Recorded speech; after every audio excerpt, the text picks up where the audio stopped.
Welcome all my dear students to Sudharma's physics classroom. We are on the chapter electromagnetic induction from class 10. Today we are going to discuss about transformers. Transformers and the phenomenon behind the working of a transformer. In the previous classes, we were discussing in detail about the phenomenon of electromagnetic induction. We studied about the construction and working of an electric generator. The term transformer is very common to all of us, and we know what does a transformer do, right? It increases or decreases the voltage. It increases or decreases the alternating voltage.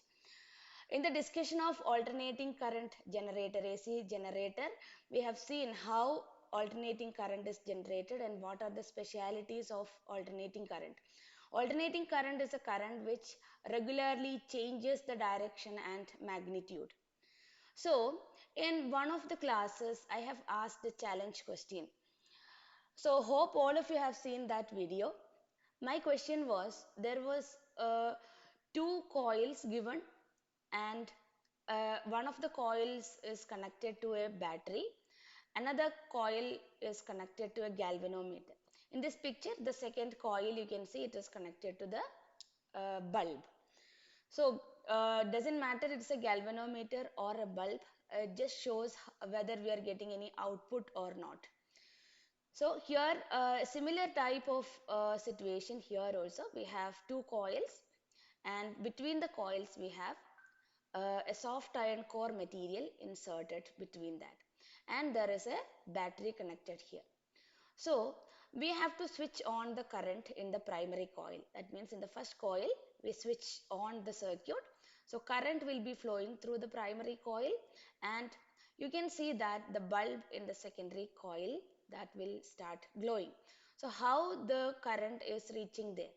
So we can think about the phenomenon of electromagnetic induction where whenever there is a change in the magnetic flux associated with a coil, there will be induced current produced, right? So here, because of the change in the electric current of the primary coil, an induced current, there will be a magnetic flux change in the primary coil, then there will be a current induced in the secondary coil. So this again in the secondary coil, when there is a current, there will be a change in the magnetic flux, and that induces a current in the primary coil. So we can see that the currents are induced in both these coils. So the amount depends on the number of turns, right? The amount of power supply we are supplying here. So definitely in a transformer, we will have to use alternating current. We cannot use DC current in a transformer because we need a change in magnetic flux. So here the phenomenon of production of electricity in two coils associated with each other, right? Because of the change in magnetic flux in each of the coil, current will be induced in both these coils mutually. So this is called as mutual induction. Okay. So the coil into which we give the current for the production of magnetic field is the primary coil, and the coil in which the induced EMF is generated, it is called as the secondary coil. So these two terms are very important when we have to learn about a transformer. So what is a transformer? A transformer is a device which changes the alternating EMF. Always remember, it is not a device to increase or decrease the alternating current. It is the device to increase or decrease the alternating EMF, alternating voltage. And think why we cannot use a DC current as the input of a input of the transformer. So only it works only in alternating current, because if you are using a DC current, there will not be any change in the magnetic flux, because alternating current is a current which continuously changes the direction and magnitude, so that we can produce a constant a varying magnetic flux in the secondary coil.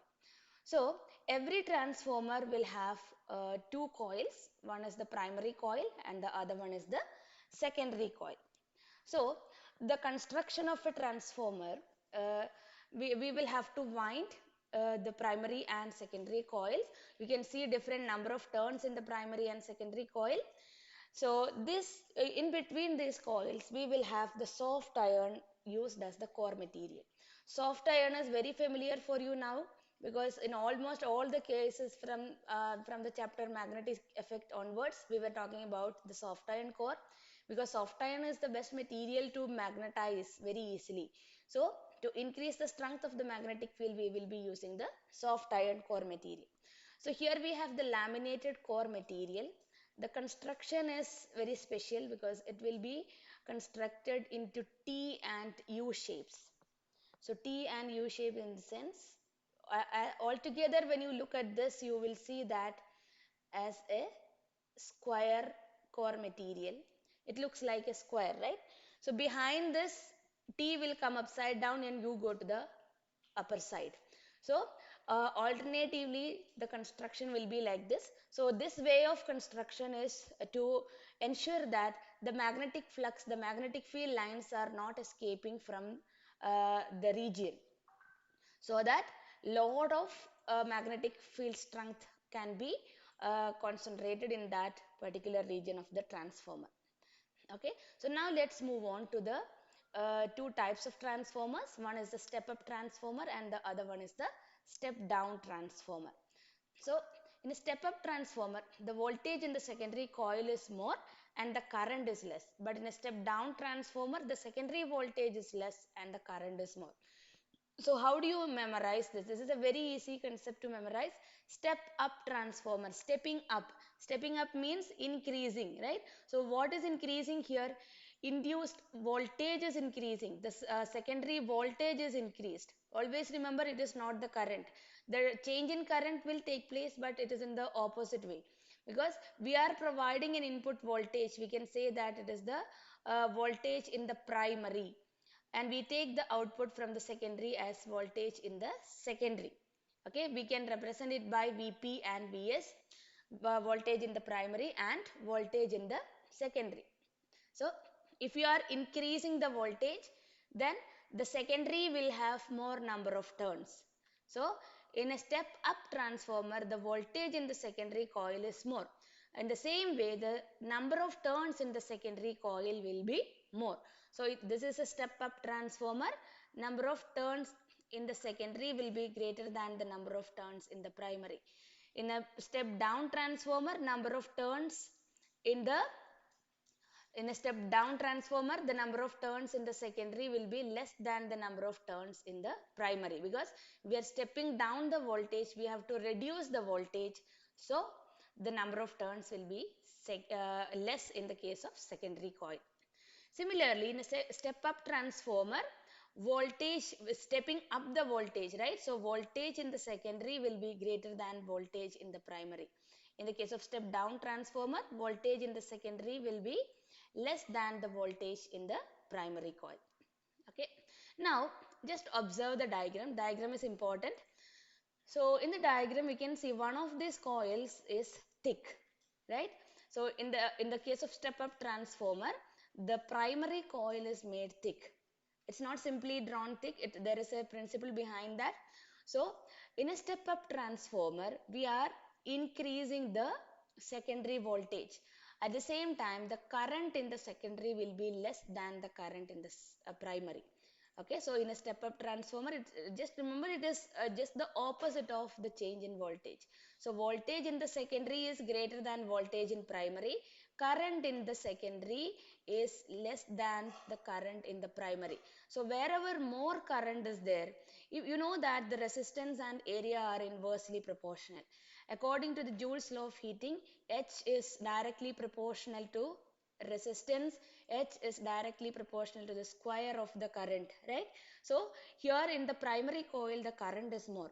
So a lot of heat will be lost. So just to avoid loss of heat, we can make the coil thicker so that the area will be reduced. I mean area will be more and the resistance will be reduced. So in that way, we can reduce the loss of heat in the transformer. So in the case of a step down transformer, what happens? Step down transformer, voltage in the secondary is less. So current in the secondary is greater than current in the primary coil. Okay, so all these relations are very important. Now we are going to define a term called as turn ratio, transformers turn ratio. So turn ratio is represented by N.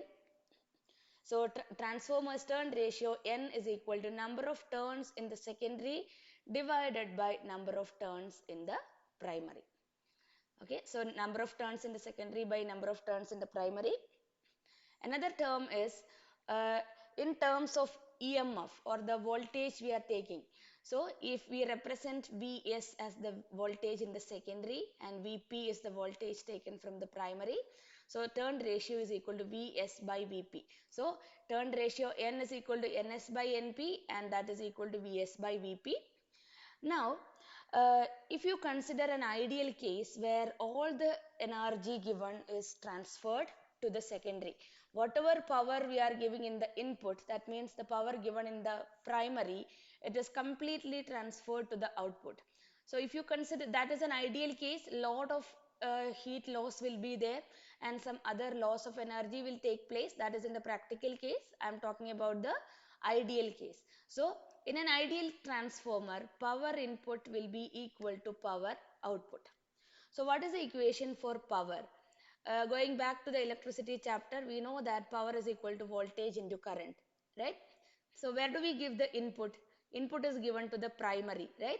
So voltage in the primary multiplied by current in the primary, that will be equal to voltage in the secondary multiplied by current in the secondary coil.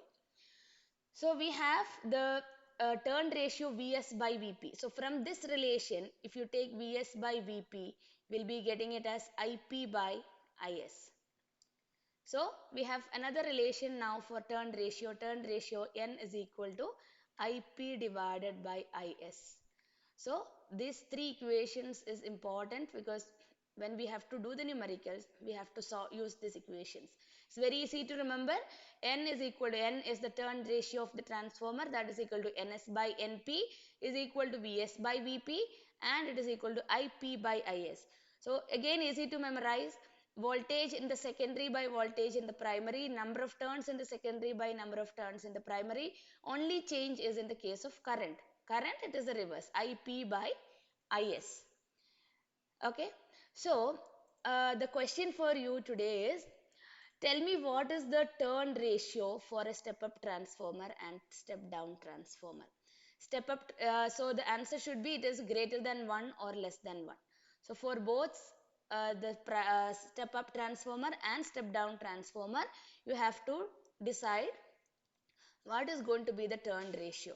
See, exactly we cannot say. So we have to say, we can tell the turn ratio only if the values are given, the number of turns are given. But in a general way, we can say it is less than 1 or greater than 1 using the relation Ns by Np. So that is a task for today. And now let's apply these equations and complete the table given in our textbook. So primary coil and secondary coils turn ratio, the number of turns, voltage, all those things are given. So we have to calculate and fill this column. So the first one, number of turns in the primary is given, voltage in the primary is given, number of turns in the secondary is given, voltage in the secondary we have to calculate. So the first one is, we have the formula Ns by Np is equal to Vs by Vp. So we have to calculate Vs, right? Vs is equal to Ns into Vp divided by Np. Ns is 2500. Vp is 10. Np is 500. So we can say that this is going to be 50. So voltage in the secondary is 50. So now let's see this. Number of turns in the primary is 50 and voltage in the primary is 10 volt.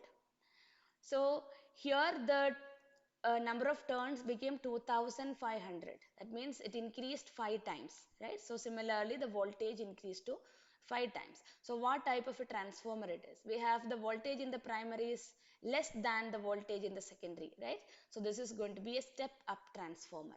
That is how we identify it is a step up transformer or step down transformer. Let's do the second question. Number of turns in the primary we have to calculate.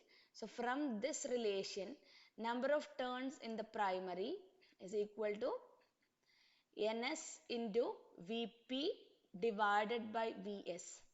Ns, number of turns in the secondary, is given as 800. Vp, voltage in the primary, is 100. And voltage in the secondary is given as 25 volt.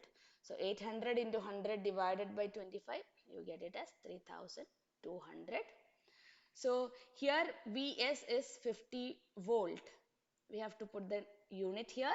This is just the number, right? So number doesn't have any unit, just 3200 turns. And third question, we have to calculate voltage in the primary. So from this equation, voltage in the primary will be equal to Vs NP divided by Ns. I'm just cross multiplying the thing. Don't think that I'm using any special equations here. It is the same equation. Ns by Np is equal to Vs by Vp. I just cross multiplying the terms. So as per the question, so Vs is equal to number of turns, voltage in the secondary is equal to 120. Number of turns in the primary is 600 and number of turns in the secondary is 1800. So after the calculations you get the answer as 40 volt. So here number of turns in the primary, this is 3200. Here I'll be getting the value as 40 volt. And the fourth one you can do as a homework. I've shown all the methods here. This is the same way you have to solve. I'll give you the answer. Here you get the answer as 600. And let's see what types of transformers are these. Because here we just have to see the voltage in the primary and secondary. Voltage in first case I told it's a step-up transformer.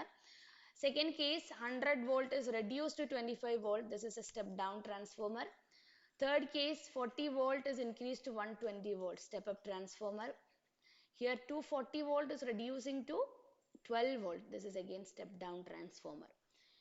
So these are the numericals we can expect, and sometimes they give the efficiency of the transformer as this much, say 40%. So in that case you cannot take power input is equal to power output. So if they say 40% is the efficiency of the transformer, 40% of the input power is transferred as the output power. So you have to do the calculations accordingly. Now, where do we use these transformers? What are the uses of this step-up transformer and step-down transformer? Uses. So, we can see the step-up transformers in the transmission of electric power transmission lines. For the transmission, we have a separate discussion for this power transmission from the generating station to till it reaches to the household supply. We have a separate discussion in the same chapter. So in detail I'll be explaining it there. So now for the time being you understand that the transformers, step-up transformer and step-down transformers, they are used in power transmission, and it is used in television sets, and it is used in wireless sets, and it is used to produce X-rays.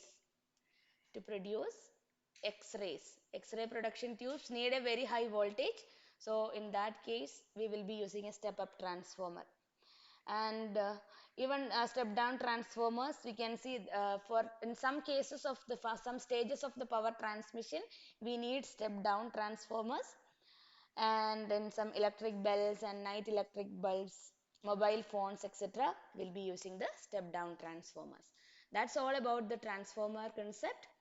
So in the coming class, I'll be discussing the concept of self-induction and about inductors and moving coil microphone. Okay, so if you are watching the channel for the first time, please subscribe to the channel and click the bell icon for more updates. See you soon with the next concept of self-induction. Thank you for watching. Bye.